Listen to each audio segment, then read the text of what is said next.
Hello, welcome back to Shit They Don't Tell You. I'm Nikki Limo. What's up? It's the Crypto King. The Iceman. As well, definitely Crypto King right now. The Iceman. Definitely back to being Ace. Crypto King. And welcome to the last episode of 2023. Well, there'll be two more episodes that are from the vault, some of our favorites that we will play for the last remaining weeks of the year. But this is our last 2023 live episode, or real-time episode. Not live, but in the real time, as real time as we can make it. Yes. And I just wanted to reflect on the year, I guess. I know it's a little... Actually, we did a Thanksgiving episode that was similar in vibe, but I forgot to release it publicly. And by the time I realized that I forgot to release it publicly, it was like way past Thanksgiving. Perfect. Our Patreon members got to see it. So if you want to swing by there, patreon.com/sticky, STIKKI. It was very heartfelt. And also shout out to our Patreon members for supporting the show. We really appreciate you. You've been a huge blessing, and also have gotten probably some huge blessings from Crypto Corner. Steve does Crypto Corner every week. It's wild right now. Things are exploding. It's beautiful. Things are pumping. Happy for everybody. And we're kind of just going to talk about that. I guess the arch of the year. This is the end of the second year we've had in Vegas. Yes. Our second full year. Mm-hmm. We moved 2 years ago. And I feel like every year has been completely different. And in its own way, yeah. And so I wanted to maybe reflect on what has been new about 2023. New, for you. I mean, new is really just dude, you know me, it's all about crypto for me right now. And so for me, new is just, helping to shepherd people into this year. Like I told people, 10 months to make it last January, because it's all about what I pay attention to the most, which is about the crypto cycle. And, it's easy to say things, and there's a lot of crypto YouTubers out there. But I've been in this game for a long time, and I have a lot of experience. But you're always just saying things until they happen, right? Mm-hmm. So, there's always going to be skepticism from people or whatnot. But yeah, 10 months to make it. I called the bottom last, 2 Novembers ago. I said that was the crypto bottom. It was. It's just about the cycle, right? I just follow the cycle. A lot of people get hung up on a lot of metrics, and I think zoomed in on a lot of things that really don't impact crypto as much as people think that they will. But getting the change into this year was all about 10 months to make it, all about taking advantage of these lows. And man, bless you guys in Crypto Corner, dude. Seriously, you guys, the people who did that are changing their lives right now. And it's super humbling, super awesome to see. I know this sounds maybe like a repeat to some of you because this happened before as well. But the fact that people who were riding with us last run got killed with us when Luna got attacked by SBF Alameda, and then we came back. A lot of people got their Luna losses back already, and this is the start of the run. So it's just so awesome to see my riders getting their due, and it's super humbling, most humbling thing ever. Just helping people win for themselves, change their lives. 2 summers with me, and you changed your whole life forever. How crazy is that? Yeah, that's pretty crazy. I like how when I ask you what's new in 2023, you go straight to crypto. I was thinking more general sense, but you go, it's a war, babe. It's a war. You are it's a war. Definitely in the trenches of the crypto life. I would have said, if I was you, I got a new tattoo. I did get a new tattoo. Yeah, things like that. It's very different. Yeah, my brain doesn't think like that. I am all in on the run. Yeah. Yeah, I can tell. Gotta nail it. You're very passionate person. Damn right. I mean, for me, my whole life feels new this year. I haven't felt this way, and I talked about this on the Thanksgiving episode. Sorry, I messed that up. But I haven't felt this exact way since 2011, 12-ish, where I was just thrust into a completely different industry while still trying to maintain the industry I was doing. So I was auditioning all the time in 2012, but then got thrust into the YouTube world, right? And I had already been in the YouTube world because I started in 2007, 9-ish, with Totally Sketch 2009. But I didn't go full time into YouTube because I was more focused on acting. And so just figuring out YouTube life and then making that my career was a huge switch for my brain. And I remember it being like this, where I was still grinding my audition life, but I was also grinding like this new world that I was so new to. But I knew a bunch of people and I was meeting a lot of people and I was socializing. And I feel like I haven't felt this kind of vibe of like newness and It looks like it. people and events and gigs, like completely different industry since 2012. So I've been doing a lot of commentating this year. I was commentating. I've been wanting to commentate since the end of last year. That was like one of my main goals, was to do more poker commentating. I fell in love with it at the end of last year, the WPT at the Win series that is currently happening now. They're in the middle of their main event with a $40 million guarantee up top. Super cool series at the Win. I got to do some guest commentating last year for just an hour and I loved it. And it was my second time commentating. And this year at the top of the year, I really made that a goal to like, I really want to commentate more. And I haven't heard you talk so glowingly about anything since acting. Yeah, 100%. I would say like, yes, the acting or stand-up comedy. Poker has always reminded me of stand-up comedy, the vibe, the people, the crowd, sometimes you're playing in immaculate venues like the Win, and sometimes you're playing in dusty dives like the Orleans or Commerce. Sure. But the spirit is the same, of just like you're in there and you're grinding. And I love that about both stand-up and poker. And then just to like, I feel like I've gotten whiplash from being flung from thing to thing to thing, but I was kind of like dipping my toes in so many different projects and companies and kind of feeling around to seeing who and what I like to work with and work on. And that's a very similar thing that I was doing in 2012 too, just working with a lot of channels, doing a lot of collaborating. I was on Tipsy Bartender back then. I started working with him. I started working with... A gem of a human. Yeah, I love Sky. He's the man. It's kind of the same vibe where like it's a bunch of different companies and I'm hosting different things, doing similar things that I've done on YouTube, but in a completely different arena.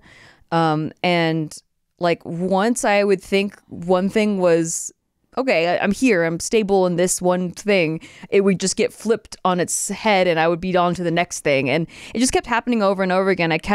I've done a vlog intro for my vlog channel to relaunch my vlogs like 5 times throughout this year. I think that's maybe lowballing it. I think it was more times than 5. Well, because that I sat down and actually like edited for hours. I would say even days. And then things would just be completely flopped. And then I'd have to start all over because the story changed. Yeah. Because at the end of my story, I'd be like, and now I'm doing this. And like, that wasn't happening anymore within a matter of like months. It's been moving fast. He's been moving really, really, really fast. A lot of whiplash, but I think I've kind of found some footing. And I've been producing other podcasts. I was on Mr. Beast this year. That was really random. I got a fish given to me. That turned out to be one of the biggest changes for you this year, oddly enough. Yes. Hobbies wise, because for whatever reason, I always turn my hobbies into careers or jobs or gigs or whatever. Or obsessions or worse. So yeah, because like poker was like my hobby that I was like pretty into and obsessed with it. Now it's like basically my life, poker and poker media. And so, by the way, that is an understatement. Like, guys, I can't even tell you enough. 2 years ago, Nikki like just barely started playing poker, and the fact that she's like a known person in the poker community, and she's like going to be on this big show that nobody knows about. Oh yeah, that was another huge thing that happened. That's probably the biggest thing that happened to you this year. Yeah, even bigger than Mr. Beast because it's in your field. Yeah, that's coming out in January, February. I can't talk too much about it, but yeah, I got to play with. This is all known information. I got to play with Phil Hellmuth and Jennifer Tilly and Arden Cho, Alan Keating. I was playing 100, 200. Like, when am I ever playing stakes that big? That's insane. I got a little taste of it, and it was so fucking fun. They paid for your it was a free roll. Yeah. I had to win. I had to win a shootout tournament. So there were 20 different tables, and you had to beat your table basically. So I had to beat like 9 people in a shootout tournament. And then from those 20 tables, so those 20 winners, they auditioned you through 2 separate interview cycles of auditions, and then they picked 2 people from that to do a $50,000 free roll into this high stakes arena game. It's going to be called The Big Game. It's sponsored by Poker Stars. It's going to be on their YouTube channel and I think on TV too. Yeah. But so you guys can check it out. I haven't gotten to update at all with vlogs, even though I've vlogged every single minute of this year. I mean, not every single minute, that's exaggeration, but every single thing that happened to me this year, I have been vlogging it. Yeah, that's true. And I have been missing my vlog channels. A lot of people are like, I think Nikki hates her vlog channel. I think Nikki's burnt out on vlogs. That's the one thing that she loves. It's actually the one thing I miss so much, and I've been trying to get back to, but it's not like as simple as, oh, you're just not doing it. No, it's like I don't have time to do anything this year, but I think that after going through everything I've gone through, I've kind of established what I think will be my footing to get back into it. And this is the same thing that happened in 2012. I started my vlog channel in 2013. In 2012, there's no way I would have been able to start a vlog channel because I didn't have my footing anywhere. I didn't have a solid acting gig booked. I didn't have a solid YouTube channel bringing in revenue. I was going from gig to gig to gig, and there's no way I could have started my YouTube channel in 2012. But 2013, I kind of had an understanding of how my life was operating, and then it was easy for me to pick up a camera and vlog it and get the editing done. And I think that that's how next year will be, or at least I'm pretty optimistic. I think so. Yeah. I think so. I thought I was going to be able to vlog for Vlogmas because I'm like insane. I'm an actual psychopath, and thought like, hey, I know I haven't had time to do one vlog a week or even a month, but I think I'm going to do every day in December. And then I had to go to my grandma's funeral because as I was deciding this, my grandma passed away. R.I.P. to her. R.I.P. Grandma Tess. I don't know if you're serious about that being an excuse. I'm totally not serious. Okay. What the hell? That's insane. Your grandma died. But I knew something was going to happen. You think I'm serious about that? No, I don't know. Because you keep getting on me to edit my vlogs, but I'm like, it's not that easy. That is legit, dude. That was insane. Didn't I tell you that every time I try doing it, something crazy comes out of nowhere? It does. Like, I've seen it. Takes me away. I'm literally co-piloting this thing. It's wild to watch. Fucking crazy. So no Vlogmas this year, but I'm pretty confident that next year I'll be able to really like balance this new poker career life and my own personal content and vlogs, because I have been dying to get back to it. But there's just been a ton of new stuff that's happened this year, and I am not built to just like do everything in a balanced way. Yeah, no, you're not. I take way too much on at a time. Yes. So I was just saying yes to everything. And you say yes to everything. Getting a taste. I was getting and that's what I did in 2012 too. Like getting a taste for everything so that then you can say no to a bunch of things. Yeah. But there are some things where it's like, you don't have to go to that birthday or whatever, but you know that it's all part of this grand new process, similar to when we started YouTube. So that's why I completely understand it. But if I was on the outside looking in, I'd say, you don't have to do that. You don't have to do that. You don't have that. Well, I mean, there's things that I've missed because I just couldn't physically do it. Like, that too. Like I missed the players party this year. I'd been dying to go because everybody's there, and I really wanted to see everybody I've been working with WPT. I've been doing a lot with WPT this month. Went to their meetup game as an ambassador, did a sit and go as an ambassador, did commentary this year. Just awesome company. And they had their players party at Area 15, my favorite fucking place, our favorite place. Yeah.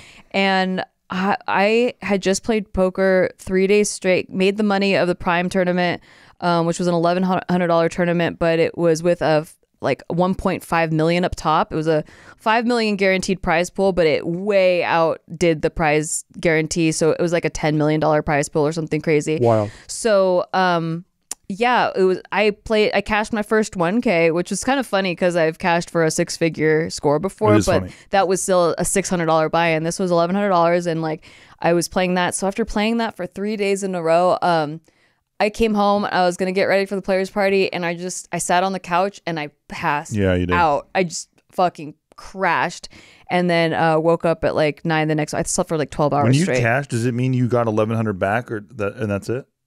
You got the minimum was 1,700, so you would get your 1,100 back and then profit 600. But I cashed for 2,200, so hell yeah. I got out 717 out of 10,500 people. Insane. We made history as being the biggest field for a $1,000 buy-in in history of poker. So there's, a lot of cool stuff. So balancing poker media life, where I was hosting with them, working with the Win, also doing 5 days a week with the Only Friends podcast. I produced this poker podcast called Only Friends with Matt Berkey. He's a cash high stakes pro. And then there's some other poker players in the cast as well. I've been producing with them for the past like 4 months, and that's 5 days a week every single day live. So there's no stockpiling. I'm working with them every day. Yeah. And they do like current real-time headlines in the poker space. So I can't like pick out topics ahead of time or anything like that. So it's very much kept me on my toes working with all these companies. Also, I don't know if you're familiar with Garrett Adelstein. I am. Okay, so he was a high stakes pro on all the LA live streams, and there was a big controversy last year That's where why I'm aware of him. he thought he got cheated in a game. It did make it to the mainstream, so a lot of listeners might be familiar with this, but there was a very now notorious Jack forehand at the Hustler Casino Live, and it caused Garrett Adelstein to quit playing poker. Yeah. And so he hasn't cheated. He was a big live stream star. He thought he was cheated. He was convinced he was cheated. It split the poker world in half. He got the girl to give him his the money back. Yeah. Yeah. And he donated it to a charity, and she kind of got famous from it and has been like invited to all these streams after that, like because everyone knows She's a who big she name is. now. Yeah. But like there's still a split in the community over whether or not he actually got cheated. Some people think he's being a baby about it. Some people think he definitely got cheated and was in the right. I know people because I know poker thanks to you, but also our neighbors. And like, I think almost everyone I know has gone back and forth on this one. It's pretty interesting. It wasn't a cut and dry case. No. And so he said he was never coming back, but he just made his big return on Bali Live Poker. Yep. And on WPT. So it was funny, I was working with both of them, but I was there hosting all the player interviews for his big return game, and so I interviewed him there, and like all of this alone would be hard to do, but then keeping up with So They Don't Tell You and the vlogs on top of that, like there's just no way that I could do all of that and play in the tournaments themselves, which is actually important because people notice if you're not actually playing.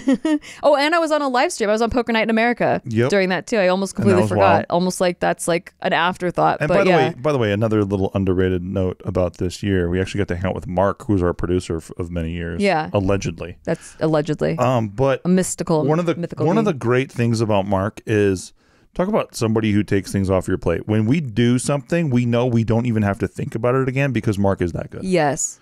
Talk about like, it's like, that is something you don't even have to think about again. Yeah, I'm super thankful for that. So grateful for Mark. You're the best, Mark. We love you. We love you, Mark. He knows we love him. We're sucking up right now. We're sucking up big time. Big time. No, I definitely don't. It is a load off not having to look back on episodes that we've recorded. Out of all of 2023, are there any key moments, favorite moments, highlights that stand out to you? Obviously, starting the year with you in Mexico was pretty cool. Yeah. With our friends, that was really fun. I think you and I always have a great communication skill of no matter what's going on or even how busy either of us is. We just have this ability to be on the same page like at all times. It's like really cool and beautiful, and I'm very thankful for that. Yeah, I actually have something to say about that later. Oh shit! Well, I don't want to step on your toes. It's okay. You didn't know. I didn't give him a play-by-play of like what we were going to talk about, but I'm glad you brought that up. But no, it's something I think about a lot because I think if I knew about our lives on the outside looking in, I would see that you're gone all the time. I leave every month, like all this stuff. And I would go like maybe that things aren't going so good or whatever, right? Yeah. But man, that is the opposite. And maybe you're gonna say the opposite later. You're like, I have a whole note about how it is something I've been meaning to so perfect. Get off my chest. I'll wait for that. But no, it is like you built like a boat that can withstand water, and like you just don't even think about it. Like Mark style, you just don't even think about it. You're just like, this is like we built this and it's amazing. Mm-hmm. And I really hope a lot of people out there get to experience the kind of trust and love that we have for each other. 100%. We really can't emphasize enough how important it is to find someone who's not only on your level like that, but like also emotionally and spiritually your love language, like that stuff. I never have a complaint about you ever. 100%.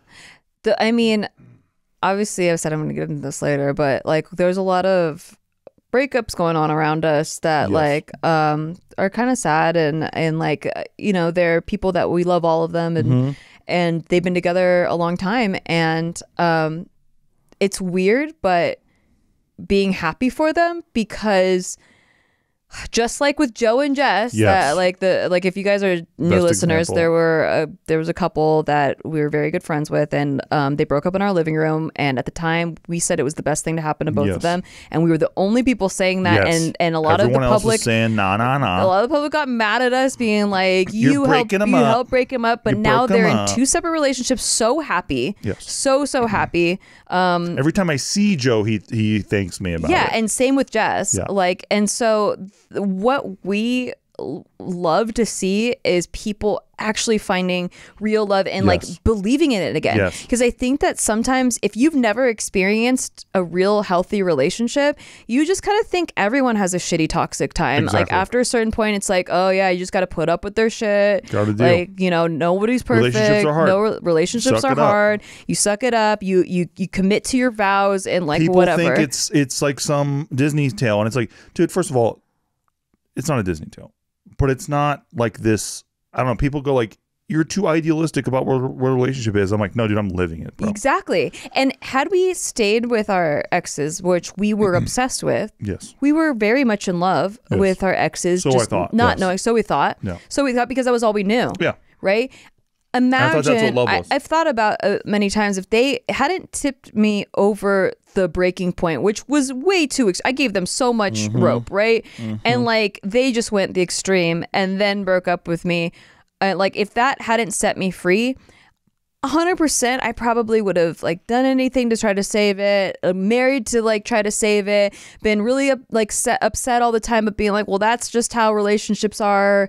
And I don't know if I would have experienced like the real unconditional love that it was Disney, I guess, but Yeah. it's actually just healthy unconditional love. Exactly. And And it's not Disney because Disney's boring compared to this shit. That's And it what doesn't mean that you agree on everything either. No. Like it doesn't Hell mean no. like, oh, you'd never get into arguments. No, it just means that you have a communication style where you're never enemies. You don't Exactly. resent each other. You have utmost trust in each other.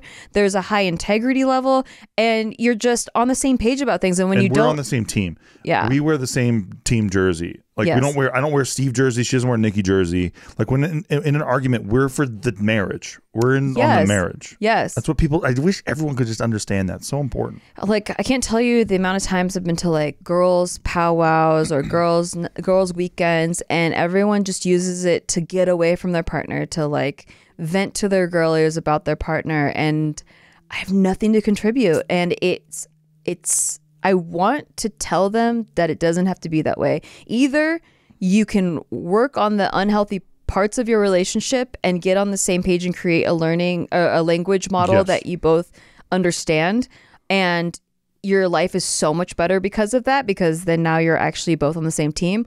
Or you break up and you find someone that can get on the same page as you, but it doesn't have to be this like struggle bus every day to feel loved and to even like your partner. And we're not saying that breaking up's not hard. We did the hard thing. Yeah. The hard thing was done. We did it. It was hard. It sucked. But like the hard thing is what led us to the good thing. So it does take, the hard thing to get And to. I don't think it's ever too late. Like some of these people around us are like, they're in their 40s, and it's like they're back in the dating pool, and that's very scary. That's like really scary, but it's better than staying in a relationship that drains you. Exactly. That sucks your soul. And that's the other thing too about Joe and Jess. Like I love them both. I truly do. Watching Joe with his wife Hannah is so beautiful. Like Yes. she loves the shit out of this. Yes. Dude. She loves him, and he loves her, and it's just beautiful to see. No one's looking for moments to how can I get her back, or how can I No, get him? there's no Like, resentment. How can I like stab them? Like looking for opportunities to like get one up over on each I'm other. so proud of him, dude. Yeah. He is a brother to me, and I'm so proud of him for getting to where he got to, because it was not easy. Like I know it wasn't easy. So I'm really, really happy for him. And I'm Yeah. happy for Jess too. I love Jess. And I hate sounding preachy. Like I don't feel like I'm on a soapbox like trying to like listen to whatever you want to do. Like it's your life, live Yeah, it do how you whatever you want. want. But I am saying that I wish I'm only saying things on this podcast. It's the shit that they didn't tell you, right? It's shit they don't tell you. These are things I would have told my previous self. Yes. That I wish someone would have told me, that I wish I could have had a healthy model of love, of what a healthy relationship looks like, that I could see an example of, that I wouldn't settle for the less. Amen. And this is not two perfect people coming at you. No. We tell you our shit. And we're going to get to that. Right. I guess so. After this break. Uh-oh. Gulp. Something I've been meaning to tell you. Check us out on Patreon. Nothing helps us out more than being on Patreon. Patreon.com/sticky. You get the episodes a couple days early. Sometimes you get them and the public never gets them. True. By accident. Also, you get Crypto Corner every Tuesday night, 7 p.m. Pacific Standard Time. I'm live about crypto for hours on end. A lot of people have crushed it. I've made millionaires in my life. Something maybe corny to some of you hearing this, but I've actually done it. Kind of a cool little fact. Because I'm obsessed with this stuff. And we do poker free rolls every month. They're just free roll cash prize tournaments. And we're doing our last one of the year, which means it'll be slightly juicy. It'll be kind of juicy. But really want to emphasize this too. Made millionaires, right?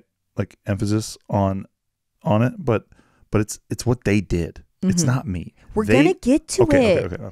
Let the break happen. All right. Hey, thanks for listening to our podcast. We just want to take a break to tell you thanks for listening to our podcast, and if you want to rate it, that would be really awesome for us. Listen, we're on break. We're not talking to you like podcast hosts right now. We're just talking to you like people. As a friend. And we just want to say, please rate the show because it helps out huge amounts. We're not desperate. We're kind of desperate. We're giving shout outs right now to all the people who are giving it ratings. So huge shout out right now to Brian Jorgensen. That was sick of you, dude. Thank you. God bless. Huge shout out right now to Mark W. in Springfield, Connecticut. Back to our podcast. Jenny Blythe. Hey, back to our podcast. In Tuscany, and Florida. Back to our podcast. God bless you. Thank you. Steven. Thank you for supporting the show. All right, we are back, and we're getting to all the stuff that I promised Steve that we would get to. Okay, what I'd really like to do right now as our last episode of 2023, we're in a time of gratitude, of Christmas, holidays, the holiday spirit. It's Christmas, and that's when you tell the truth. That's what Love Actually says. The wrap up, I guess, that I don't think they say that on there. They said that on Love Actually. Did they say that on? He says it on the sign. It's been a while. I tried to watch it recently. Remember on the sign? Asleep. With Keira Knightley, and he does the sign thing, and he says, because it's Christmas, when you tell the truth. I'd never heard that in my life, by the way. Me neither. I didn't know it was until I saw that sign. For me, it's just whenever I get drunk, I tell the truth. True. Yeah, you just... Tequila specifically. All you have to do is light me up with a drink and a half, maybe a drink, maybe less than that. Wine, you fall asleep. Tequila, you're truth-telling tequila bomb or thrower. Vodka, too. Tequila and I just spill out whatever's in my... There's no filter from brain to mouth. No filter. Just whatever's in my head, it's coming on out. Tell people how it is. Should we get your tequila have shot regrets right in the morning. But it's the wrap up of 2023. It's like the Spotify wrap, but not branded. Not branded that way. Thank you. Or don't come for us. This is for entertainment purposes. So I would like for this last segment to have us rate each area of life for 2023. Okay. Just a litmus test of how we're doing in that area and what we'd like to see happen in 2024. Okay. The first area is finance. Out of 10? Sure. I would say, I'd say 8 out of 10. Oh, that's very high. Well, I would only say it because I'm aware of our crypto bags. Because you're aware of crypto things? I'm aware of our crypto bags. Bags, okay. Yes. I'm going to say 7 out of 10. 7 out of 10 not being aware of the crypto bags. Okay. So things I'm proud of us for are we have been solidly, completely out of debt for the past 6 years. No car payments, no credit card balances. Our mortgage. We do put things on credit card, but we pay the balance off every month just to build the credit scores and stuff. Yeah. But our mortgage is the only thing that we owe money to. And that's just we paid rent anyway. Yeah. So I'm really proud of us for staying out of debt. I think last year we were living it up a little too large. We had a lot of disposable income, and then I had a big poker score, and we were large and in charge. And we weren't exactly frugal. We didn't have the conversations we should have. We didn't have the right conversations. To me, I was a little disappointed in myself looking back on that because I've been such a great bankroll management stickler about this percentage goes to investments, this percentage goes here, I was very much like that all throughout my life and since 2012, when shit was tough, right? And I've never lost sight of the fact that it could go back because I have a fire under my ass to keep things running smoothly, right? True. And last year, I think it was just so new. I was thrust into such a new environment with new friends, a new way of doing things in life and poker world operates completely different when it comes to money. Like the way that people talk about just rebuying into 5K events, like $5,000 entry fees of events, just over and over, like bullets they call them. Mm-hmm. So they'll fire like 20 grand we don't do that. And I don't do that. And so that I had a huge score and was in that kind of environment. And even though I didn't take shots at stakes that high, I still went a little out of my comfort zone. And also we were ordering Postmates every night. Like we were doing a lot of little things. So I am proud of us for recalibrating and not only staying out of debt, but also recalibrating to like, hey, let's go back to the sound mechanics of how we operate our finances and get back on track. There was a huge tax debacle, like mess up with a company that we were working with last year, and we ended up switching companies. But like they put us in a weird hole for a couple months. A very stressful situation. Yes. We don't have to talk about that, but we stuck together and dug ourselves out of it, like maneuvered around it. We weren't like digging out of it per se, Imagine but like you wake up one navigating day, that. Let me just paint the picture. Imagine you wake up one day and then they're like, hey, you know how you have a bank account? And we're like, yeah. And like, cool, we've used all of it to pay taxes, but that you don't even owe. Yeah. And that's what we're like, wait, what the hell? Yeah. And so, guess what? We had to clamp down, figure it out because we didn't know when we're going to get it back. Yeah. They're like, oh, oopsies, we made a mistake. Daisies. We're going to file for the IRS to return that money to you. They'll get it back to you. And we're like, the IRS doesn't give shit back. It takes forever. Either takes forever or they're like, oh, we just rolled it over to the next year. Exactly. Like that, bro, I don't want to give you like 20 extra G's. No. Like what the fuck? Exactly. Yeah. So that happened at the top of the year. It was very stressful. And I think this year was just, a lot of nose to the grindstone for both of us, 100%. And really just being sound with, not eating out every day, not ordering Postmates every day, not, cutting back on entertainment costs and like going out. We went through every little detail of our finances and just cut a lot of dumb shit that we didn't need. Yeah. And then went and allocated new income sources as well to replace because Big Mood ended. So then that was over. And that was kind of a chunk of income. That was pretty decent chunk of income that I had to. For like a day of work, a month for you. It was more than, it was like a couple days, but yeah. So I had to find a new thing to replace that income stream. And so cutting back costs and then replacing the income.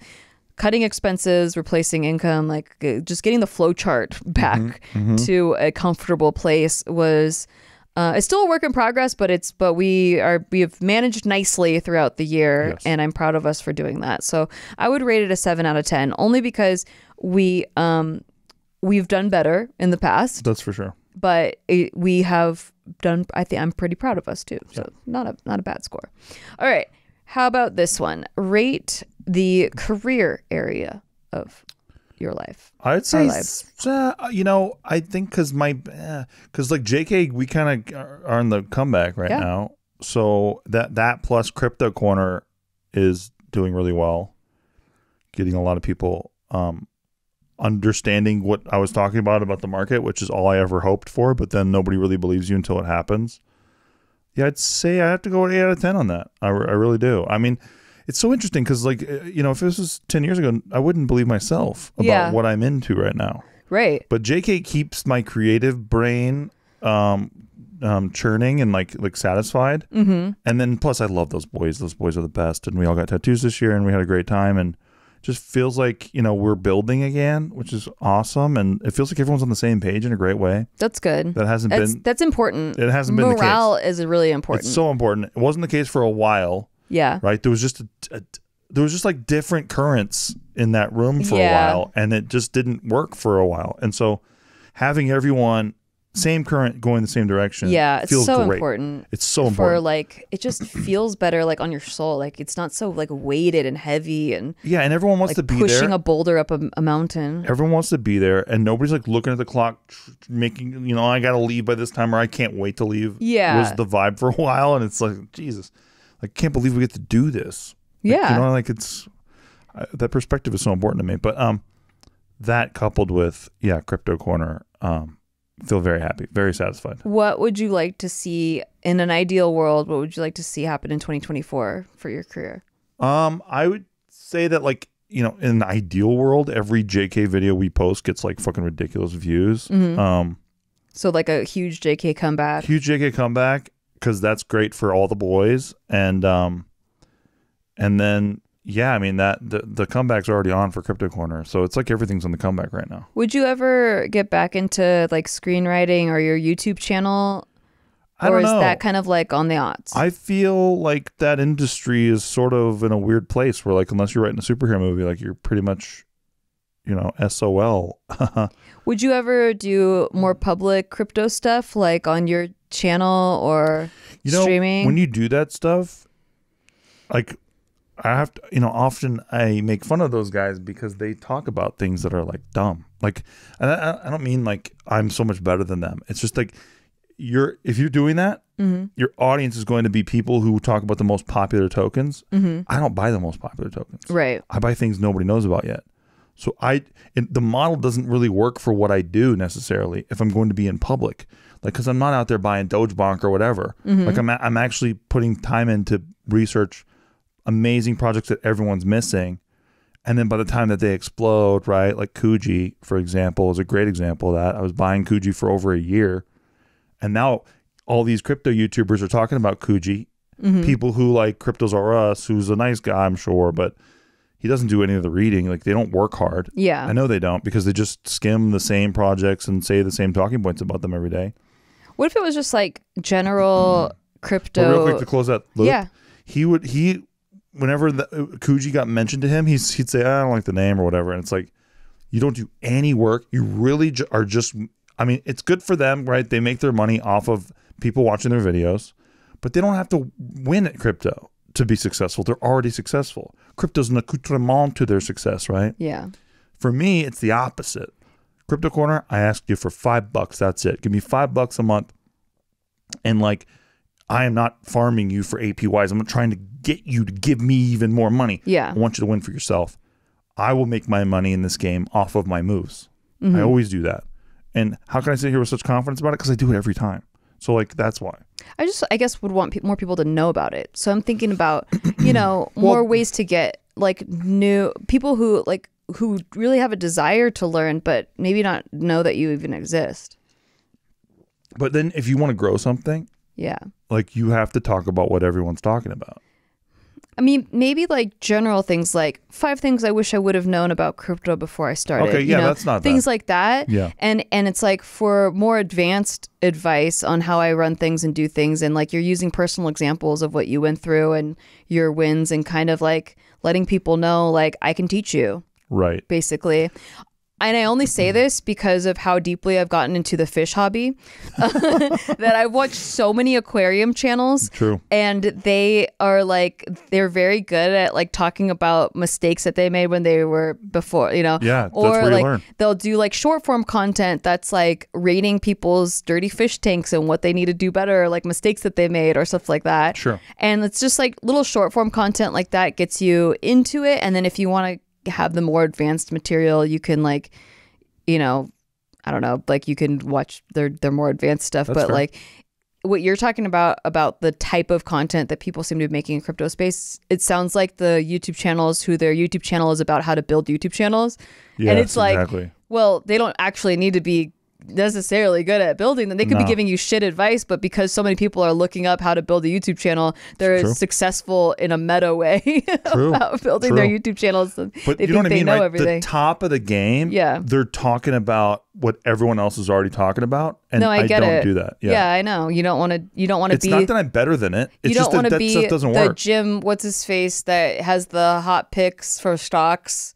Yes, exactly. That Kramer, guy, the Kramer, Jim Kramer. You don't want to be Jim Exactly. Kramer. Exactly. And I don't think you should. I think I've said from the beginning, you're very much the same way Phil Town was with the value investing and the Warren Buffett way, and like that's what I'm all about. Researching. Like it's very research heavy, not trading heavy. It's research and timing. Yes. Understanding the way the market works, and then researching projects and who's running the projects, who's managing them, and then pouncing on the right timing and dollar cost averaging. And being responsible, like not selling your house for it. Like, right. Like if you're any good at it, you can take a small amount, turn it into a big amount. Like just recently, I spent a year buying Coogee. How much did I put in? I was putting in just a couple $100 a month, right? You know about this.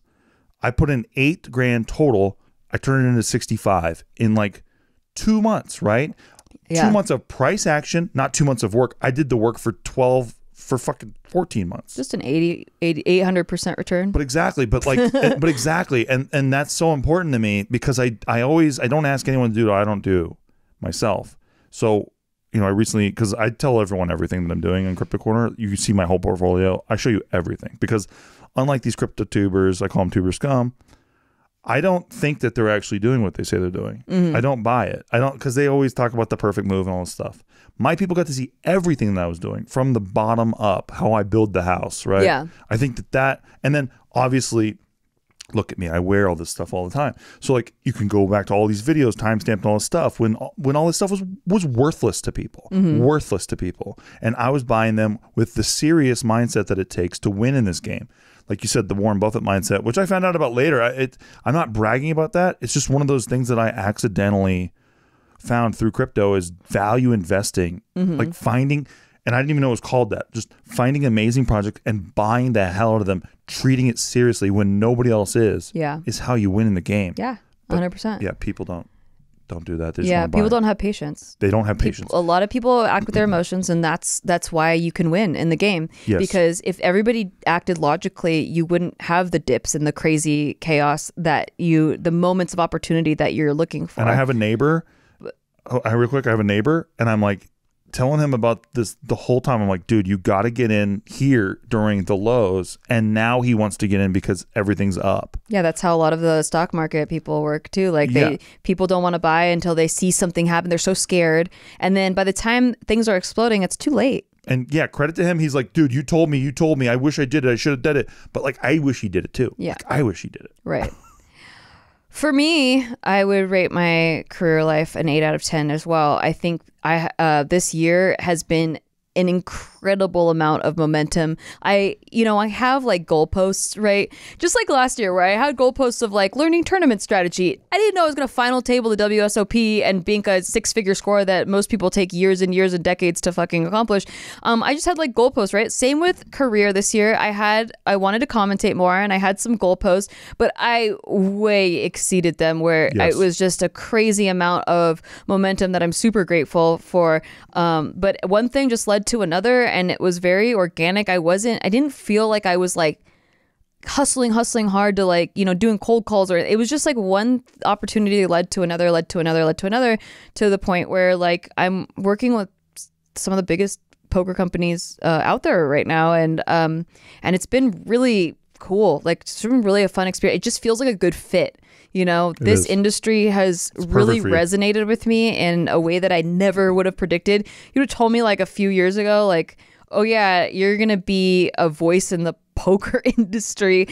I would have laughed at you. I would have thought that was the most ridiculous. The only person who would have believed it is me, because I've always said you're my sitcom wife, and people like to make fun of me over the years. Like, do you think it's crazy? Because like he comes home and like, oh yeah, Nikki's cooking now. It's crazy. And I'm like, no, dude, you have no idea. This chick just you have no idea. I Mr. Magoo my way into everything. Like anything that I'm like, oh, that seems cool. I just end up there. And it makes no sense. There's no rhyme or reason. Poker and acting does not line up. I was visiting with my cousins, and they were like, my little cousins who thought it was so cool that I was a YouTuber, like their whole lives, they're like just so like in awe that like, the channels they watch, like we know them and hang out with them. They were at my wedding where there was like big YouTubers there.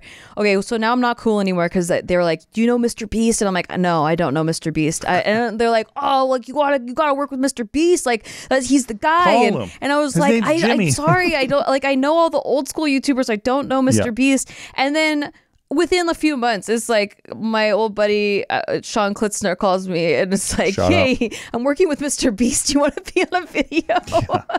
And I did an audition process. Like they had me on camera, like and they're like, okay, fly out tomorrow. Yep. Like Wild. that's literally how it went down. It's just like, it sometimes feels like if I stare at something too long, I attract it into my life.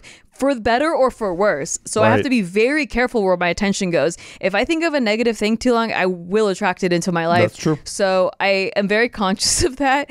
And I just think it's funny at this point, like the little things. Because when I found out for the show, The Big Game with Poker Stars, I used to watch the show when I first got into poker, and it was so cool. It's like a game show where they pick like an amateur poker player and they give them like this insane amount of money to play high stakes with the pros. And it was really fun. They have to play 150 hands, and any money they make over the initial buy-in, they get to keep. And if they don't make any money over the initial buy-in, then they lose it all. And so it was so fun to watch. And I was like, man, I wish they still did game shows like this. I wish they still had reality like poker shows, but like the industry kind of got depleted after online poker crashed, right? Or like it became illegal, right? So they had Black Friday, and then all these online poker sites that were sponsoring all these shows, they had to disappear basically. And so now there's like a mini poker boom happening. It's like such right place, right time. So I found out this show was coming back, and that they were holding the auditions in Vegas. And I was already going to be there because I already had a ticket to their main event from promoting it on the podcast I produce. Love it. So I was already going to be there, and the audition process is like what I described earlier. You had to win a shootout, and then you had to go through 2 rounds of auditioning. And I was just like stoked that the show was coming back. Then I was like, oh, I can't believe I could actually audition for the show. But the odds of getting there is so hard because like you have to win a poker tournament first, which is not easy to do.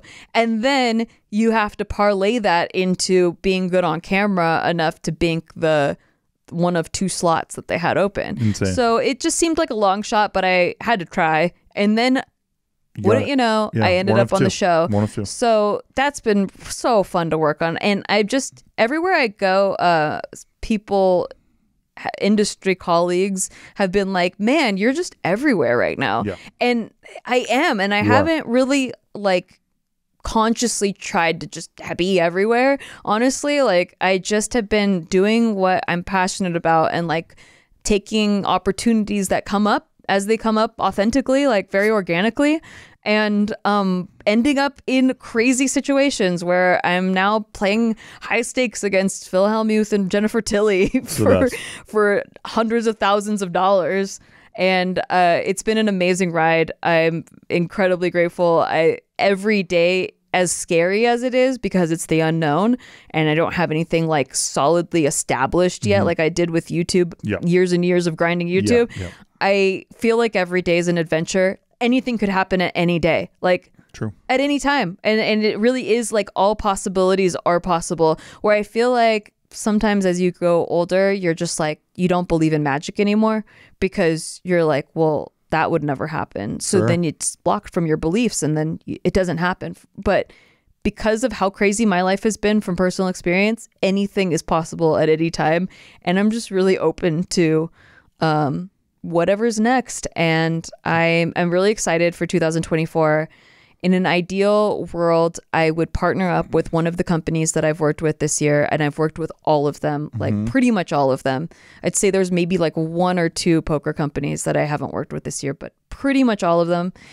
If I partnered up with one of them and did commentary for them, like exclusively as part of like a contract. That'll probably happen. I started a new podcast this year too. I didn't even talk about that, but I started Ace Holes. You've talked about it before though, thankfully. Yeah, but as when I was listing off all the things that I've been busy with, like I started with the podcast, the Ace Holes podcast. You can check it out. I haven't even had time to promote it on the vlogs or anything. It was just like, we just went go, go, go after that. But I think like there's a real opportunity for us to partner as a podcast with a company, and that would be really cool.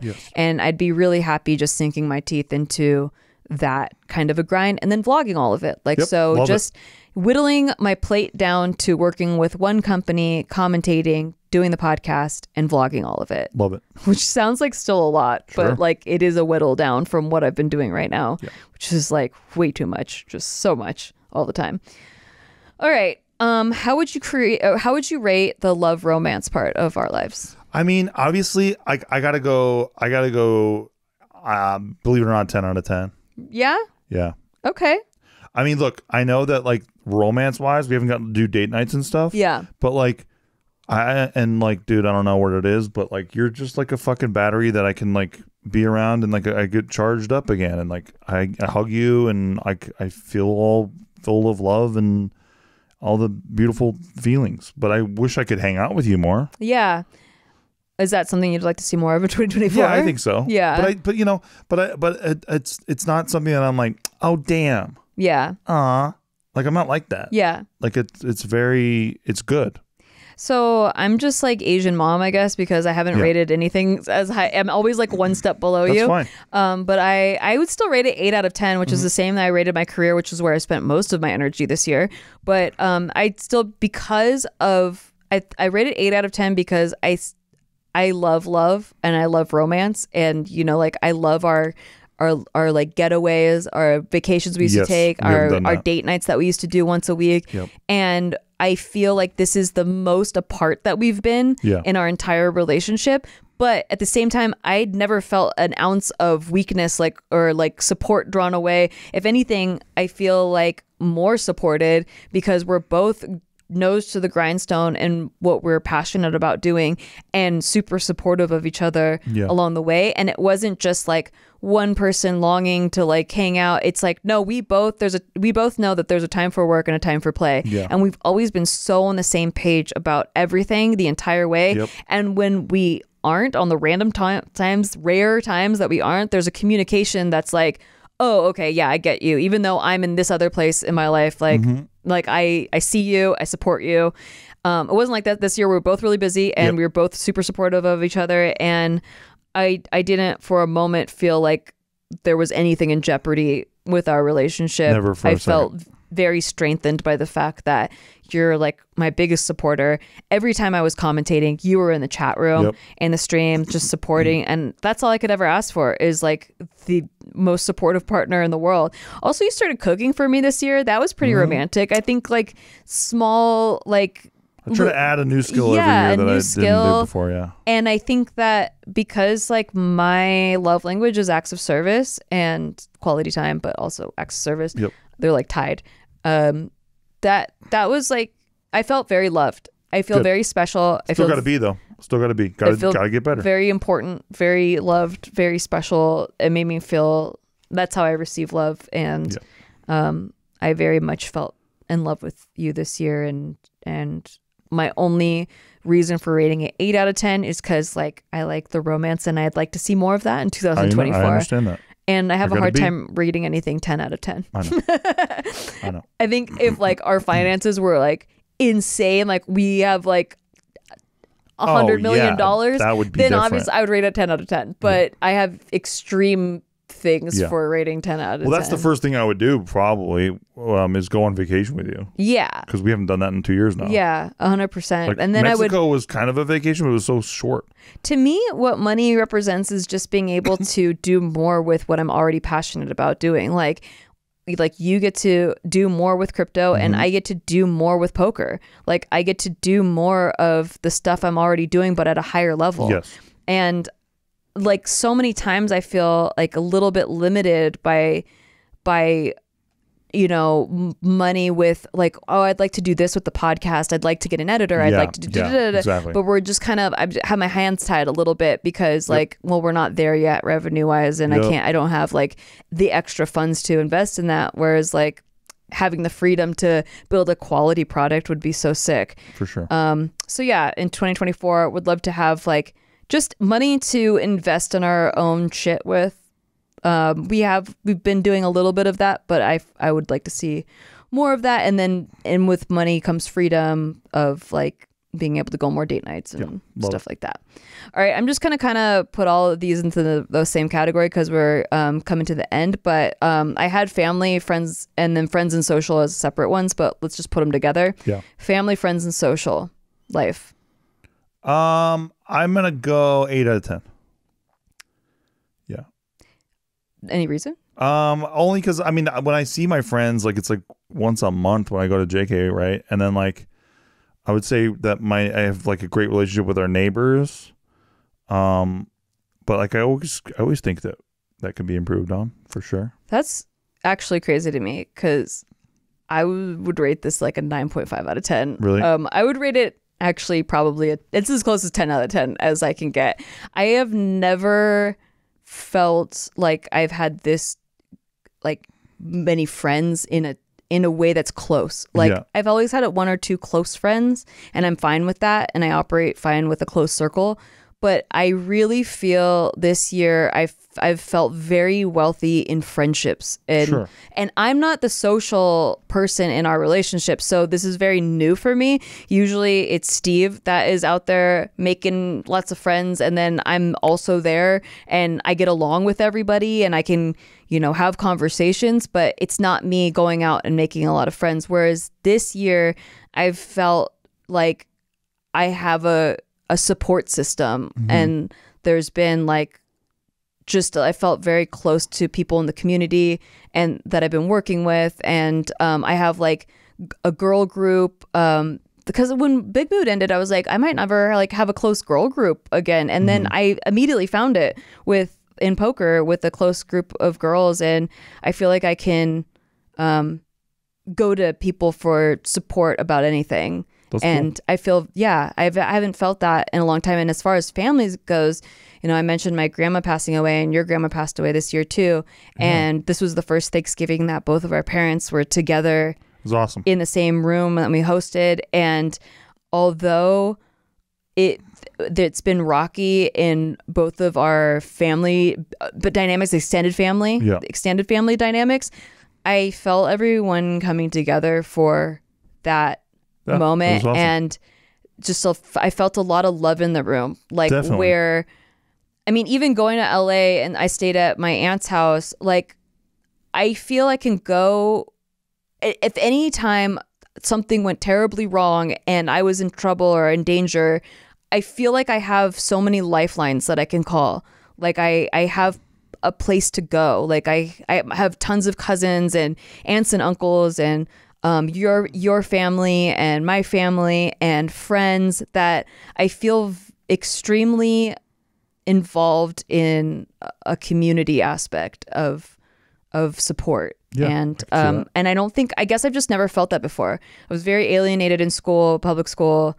I felt very alienated out of school, like in career and stuff and in YouTube life a lot of times. It was hard to know like when you're actually in a friend group. Like sometimes I would feel I was and then I wasn't. I think that's probably what sucks about my friendship status thing is because like I used to see these boys like in JK like every 2 weeks and now I see them once a month. Yeah. Just because I live in Vegas now. So I feel like even though I feel very close to them, I see them all hanging out like every 2 weeks and then like there's a lot of inside jokes I'm not in on. Yeah. And then so it's just like when I go back, I have to be filled in on certain things and it's just like feels different than it used to feel. Definitely. Yeah. I mean, it's not a knock on anybody, it's just circumstances. I relate to that. I feel like I was the opposite all my life. I felt like I was always like the odd man out where they had inside jokes. And even in my family, because I lived in Santa Barbara growing up and the entire extended family lived in LA. So they would all hang out together. And then when I visited on like spring break or Thanksgiving, it's like they had all these inside jokes and so I always just felt isolated throughout my entire life. And I think this is the first time ever that I've felt very supported and it's weird to me because my emphasis has always been on career and finance and like romance because that social friendship aspect was really missing for me. And even like family wise, I've always been close to my family, and I know that there's a support system there, but I think just feeling all the love this year from sadly, like a passing of one of the family members, but the amount of joy she brought to everyone and the amount of life she brought to the world, like I felt like we were celebrating her life more than mourning her death. Lady. And great lady.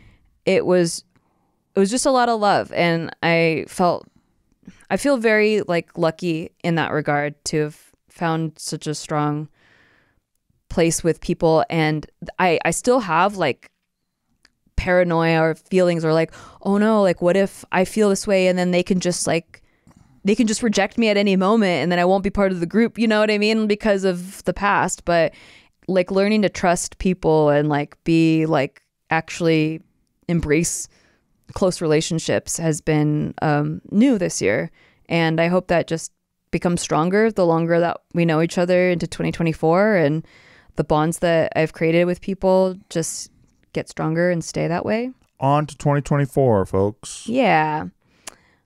So yeah, I have a lot to lot to celebrate. Thank you for sticking around with us. This has been our 5th year of Shit They Don't Tell You, which is insane. Thanks all of you. Thanks, we Mark. got the Spotify rap stuff stats, and I just really again want to say thank you to everyone that's listened, that's shared this podcast with anyone, that's commented, that's been there the whole way. I know this is the least involved I've been on my own social media. 2 YouTube channels. I've just been reestablishing myself in a new industry, and a lot of you have been like really patient with me and understanding, and that means the world to me, because I have a lot of like almost like guilty mom complex where like I feel like I left my babies for a little bit, and I feel like a bad mom, but it's all for the betterment of the family, and I just really appreciate you guys that have stuck around and been supportive and like are just excited for the comeback, and I'm excited to get back to it in 2024. So thanks, guys. Thanks for listening, and we'll see you next year. Bye-bye. Bye.